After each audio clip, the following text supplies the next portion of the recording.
তিস্তা চুক্তি নিয়ে যা বললেন পানি বিষয়ক উপদেষ্টা।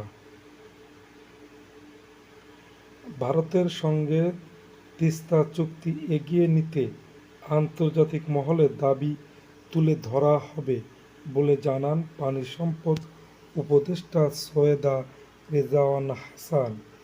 বুধবার দুপুরে সচিবালয়ে বিশ্ব ব্যাংকের প্রতিনিধিদের সঙ্গে বৈঠক শেষে সাংবাদিকদের প্রশ্নের জবাবে তিনি এসব কথা বললেন। এ সময় উপদেষ্টা বলেন, অধিকারের কথা বলতে বাংলাদেশ পিছপা হবে না। বাংলাদেশ ভারত সুসম্পর্ক থাকলেও তিস্তার ন্যায্য হিস্যা আদায় হয়নি। এই সমস্যার সমাধানের কাজ করবে অন্তর্বর্তী সরকার। তিস্তা অভিন্ন নদী নিয়ে ভারতের সঙ্গে আলোচনা হবে বলে জানান পানি সম্পদ উপদেষ্টা। তিনি জানান, বন্ধুত্বপূর্ণ সম্পর্ক টিকিয়ে রেখেই মানুষের অধিকার আদায়ের চেষ্টা করা হবে।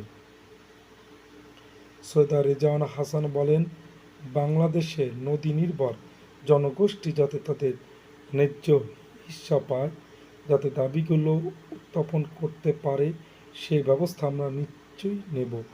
আন্তর্জাতিক যে নর্মসগুলো আছে, যে আইনগুলো আছে, এগুলো আমরা তুলে ধরব। বাংলাদেশের মানুষকে আশা হারালে চলবে না। এ সময় তিনি আরও জানান, আর কোনো ইট ভাটার লাইসেন্স না দেওয়ার সিদ্ধান্ত হয়েছে, অবৈধগুলো বন্ধ করে দেওয়া হবে। সৈয়দা রেজওয়ানা হাসান বলেন, নতুন ইট ভাটার লাইসেন্স দেব না, তারপরের কাজ হবে যেগুলো অবৈধ সেগুলোর ব্যবস্থা নেওয়া।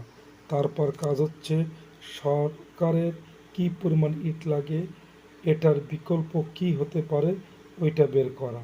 তারপরে বাকি ইট ভাটাগুলোকেও ফেজ আউট করা। আগামী মাস থেকে পলিথিনের বিরুদ্ধে অভিযান শুরু হবে বলে জানান উপদেষ্টা।